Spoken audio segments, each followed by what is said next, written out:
साथियों, मैं संजय स्वागत करता हूं आपका अपने इस YouTube प्लेटफॉर्म पर। आज का हमारा टॉपिक रहेगा लेखांकन के सिद्धांत।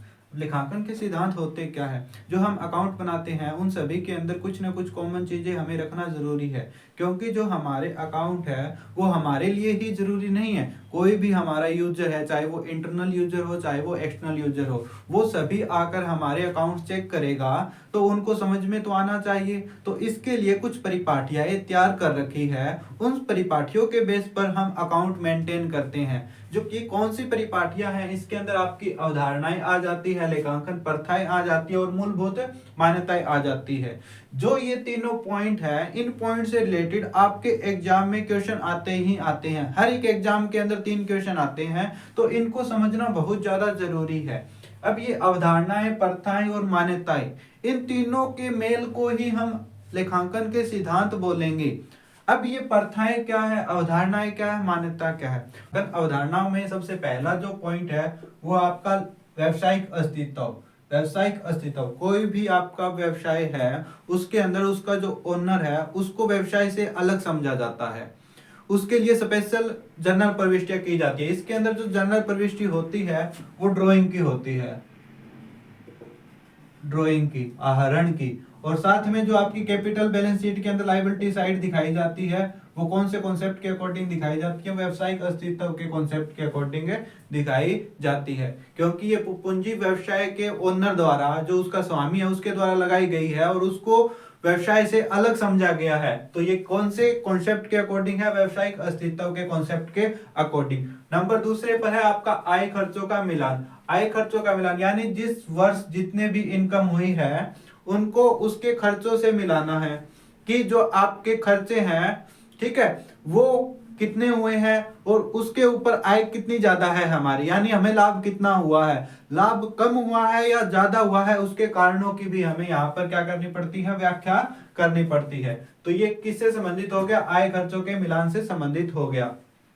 नंबर तीसरे पर जो आता है वो आपका है लेखांकन प्रमाण। प्रमाण का मतलब जो भी हम अपने अकाउंटिंग के अंदर जो भी हम ट्रांजैक्शन करेंगे उन ट्रांजैक्शन से रिलेटेड जो भी हमारे पास क्या है? प्रूफ है। जो भी हमारे पास क्या है? प्रूफ है। उस प्रूफ को ही बोलेंगे लेखांकन प्रमाण। हर एक एंट्री के लिए कुछ ना कुछ प्रमाण होगा हमारे पास। जैसे हमने किसी से कोई सामान खरीदा है तो उसके लिए हमारे पास कुछ रिसिप्ट आई है ना। जैसे हम कोई सामान बेचते हैं, केस मेमो होता है, हम कोई रसीद लेके आते हैं, वो सभी के सभी क्या है? लेखांकन प्रमाण है। यानी हर एक एंट्री के लिए लेखांकन प्रमाण जरूरी है। ठीक है। नंबर तीसरे पर आपकी लेखांकन अवधि। लेखांकन अवधि, financial year. Financial year, financial year आमतौर पर 1 ईयर का होता है। कितने ईयर का होता है? 1 ईयर का। ये 1 ईयर का हो सकता है, अर्धवार्षिक हो सकता है, या आपका त्रैमासिक हो सकता है, क्वार्टरली, हाफ ईयरली या ईयरली हो सकता है। जो आपका बिजनेस के अंदर आमतौर के ऊपर जो फाइनेंशियल ईयर काउंट होता है वो 1 अप्रैल टू 31 मार्च को काउंट होता है। ये फाइनेंशियल ईयर बोलते हैं। अब मेन क्वेश्चन आता है कि फाइनेंशियल ईयर कौन सा है? 1 अप्रैल से 31 मार्च तक। यानी आज 1 अप्रैल है तो आज से आपका फाइनेंशियल ईयर स्टार्ट हो गया। अब कौन सा स्टार्ट हुआ है इसकी बात करेंगे। अब हुआ है आपका फाइनेंशियल ईयर स्टार्ट 2024-25।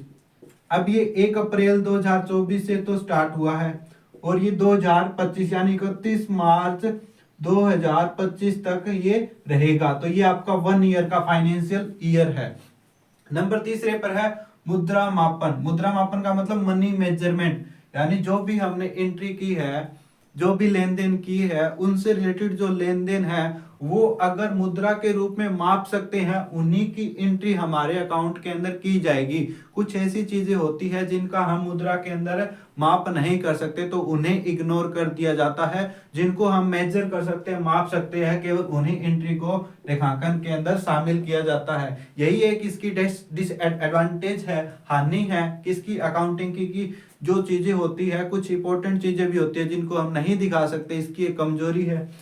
नंबर 6 पे आ जाता है आपका चालू व्यवसाय। चालू व्यवसाय यानी going concern. Going concern, going concern का मतलब जो आपका व्यवसाय है लंबे सालों तक चलता रहेगा। इसके अंदर जो मेन पॉइंट आता है वो आता है आपका फिक्स्ड असेट्स आता है। फिक्स्ड असेट्स आता है यानी जो हम संपत्तियां खरीदते हैं वो लंबे टाइम के लिए खरीदते हैं, तो उस आता है लागत अवधारणा। ये सबसे अलग कॉन्सेप्ट है, सबसे इंपॉर्टेंट कॉन्सेप्ट है, क्योंकि इसके अंदर हम हमारी लागत देखते हैं। क्या देखते हैं? हमारी कॉस्ट देखते हैं। कॉस्ट कौन सी लेती है? एक होती है बुक वैल्यू, एक होती है बुक वैल्यू, एक होती है मार्केट वैल्यू। बुक वैल्यू और मार्केट वैल्यू। कॉस्ट अवधारणा के अंदर हम बुक वैल्यू को लेते हैं। कौन सी वैल्यू को लेते हैं? बुक वैल्यू के लेते हैं। लेकिन जो आपकी रूढ़िवादिता है, रूढ़िवादिता की कॉन्सेप्ट है, वो क्या मान्यता है, उसके अकॉर्डिंग जो आपका इन दोनों में से जो कम होगा, जो आपका इन दोनों में से कम होगा, उसको लिया जाएगा। किसके अंदर? रूढ़िवादिता के अंदर। बुक वैल्यू और मार्केट वैल्यू के अंदर जो भी कॉस्ट कम होगी उसको दर्शाया जाएगा। तो लागत कॉन्सेप्ट का मतलब समझ में आ गया? जितने में हमने सामान खरीदा उसी पे दर्शाना। जैसे हम कोई संपत्ति खरीदते हैं तो उसी पे हम दिखाते हैं उसको, जितने में खरीदा है। आगे जो आपका डेप्रिसिएशन का मेथड है उसके अकॉर्डिंग हम उसकी वैल्यू है रिटर्न डाउन करते रहते हैं। नंबर 7 पे द्विपक्षीय अवधारणा है, ड्यूल कॉन्सेप्ट। उसको अब अच्छे से समझ लेते हैं। ड्यूल कॉन्सेप्ट किस पे डिपेंड करता है? जो भी आपकी एंट्री होती है उसके दो पक्ष होते हैं, एक होता है डेबिट, एक होता है क्रेडिट। यानी हर एक एंट्री के दो तो आपके कॉन्सेप्ट होंगे ही। यानी एक आपका अकाउंट डेबिट होगा, दूसरा अकाउंट आपका क्रेडिट होगा। जैसे हम कोई भी सामान परचेज करते हैं तो उसकी एंट्री देखो, purchase account debit to cash account. तो यहाँ पर जो आपका परचेज है ये तो आपका डेबिट हुआ है, जो कैश है ये आपका क्या हुआ है? क्रेडिट हुआ है। यानी ड्यूल कॉन्सेप्ट किस पे डिपेंड करता है? हर एक खाते पर दो इफेक्ट पड़ते हैं, एक होता है आपका डेबिट इफेक्ट, एक होता है आपका क्रेडिट इफेक्ट। इसके अंदर जो आपके अकाउंटिंग इक्वेशन है वो भी इसी कॉन्सेप्ट के ऊपर डिपेंड करती है। जो आपकी असेट्स है वो लायबिलिटी प्लस कैपिटल होती है। असेट्स किसके इक्वल होती है? लायबिलिटी प्लस कैपिटल के इक्वल होती है। अब हम देखते हैं लेखांकन प्रथाएं। लेखांकन प्रथाओं में सबसे पहली चीज क्या आती है? एक रूपता की प्रथा, कंसिस्टेंसी। कंसिस्टेंसी, एक रूपता। एक रूपता का मतलब है जो भी हम अपने अकाउंट प्रिपेयर करते हैं उसके अंदर जो भी हम मेथड यूज करते हैं वही मेथड हमें यूज करते रहना है, वही मेथड हमें यूज करते रहना है, ताकि आने वाले दिनों में उनका एनालाइज कर सके, कंपेयर कर सके, उनको एक अकाउंट को दूसरे अकाउंट से कंपेयर कर सके। तो कंपेयर की बात आएगी वहां पर एक तो रूपता लेना पड़ेगा। जैसे हम डेप्रिसिएशन लेते हैं, डेप्रिसिएशन के बहुत सारे मेथड है। अगर हमने पहले साल स्ट्रेट लाइन मेथड यूज कर लिया तो आने वाले दिनों में भी स्ट्रेट लाइन मेथड यूज करना पड़ेगा। अगर किसी साल हमने स्ट्रेट लाइन को छोड़कर रिटर्न डाउन मेथड यूज कर लिया तो वहां पर इन दोनों के बीच में कंपैरिजन करेंगे तो कंपैरिजन करना मुश्किल होगा, क्योंकि कंपैरिजन किन के बीच में होता है? जिनके बीच में कुछ ना कुछ समानताएं होती है। हमने समानता ही खत्म कर दी, क्योंकि वहां पर तो आपकी स्ट्रेट लाइन मेथड था, यहाँ पर आपका रिटर्न डाउन मेथड है। इसका मतलब एक रूपता बहुत जरूरी है।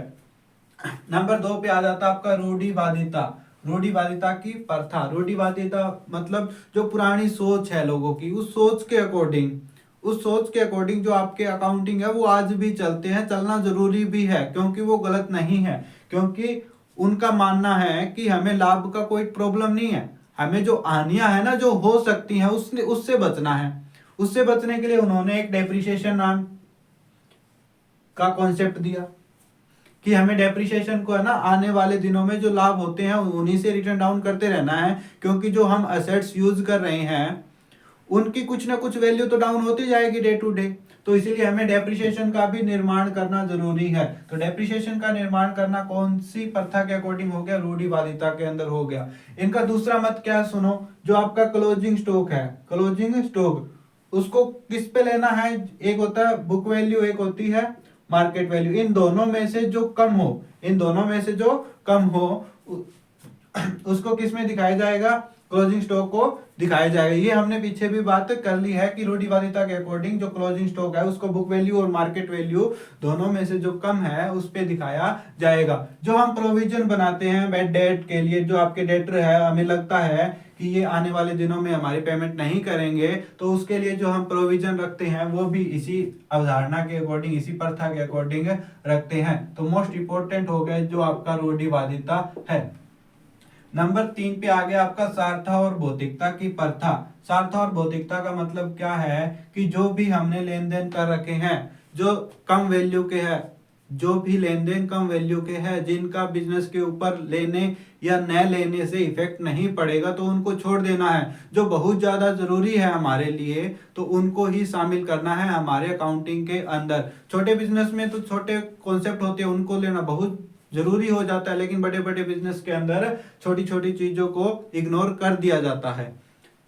नंबर 4, प्रकटीकरण। प्रकटी का मतलब क्या है? Fully disclosure. फुली डिस्क्लोजर का मतलब जो भी हमने लेन देन कर रखे हैं उनसे रिलेटेड जितनी भी बातें हैं सब कुछ हमें अपने अकाउंट के अंदर शो कर देनी चाहिए। जैसे बैलेंस शीट के अंदर हम नोट, नीचे नोट के रूप में शो करते हैं ना, क्या? कंसिस्टेंसी लायबिलिटी, आकस्मिक दायित्व जो हम नोट के रूप में शो करते हैं, वो किससे रिलेटेड है? प्रकटीकरण की प्रथा के अकॉर्डिंग है। नंबर 5 पे आता है विधि अनुरूपता की प्रथा। विधि अनुरूपता का मतलब है जो भी हम अकाउंट बना रहे हैं वो कानून को फॉलो करके ही बनेंगे। ये मेन जो है, इसके अंदर जो मूलभूत मान्यताएं हैं ये 3 हैं। कितनी है? 3। इनको याद करने की ट्रिक भी अभी बता देता हूं। पहली है गोइंग कंसर्न, जो पीछे हम करते आ चुके हैं। दूसरे नंबर पर कंसिस्टेंसी, नंबर 3 पर अकर्ल अजम्पशन। इन तीनों को याद करने का तरीका आपका केग याद कर लेना। क्या याद कर लेना? केग। कंसिस्टेंसी, अकर्ल कॉन्सेप्ट और गोइंग कंसर्न, इन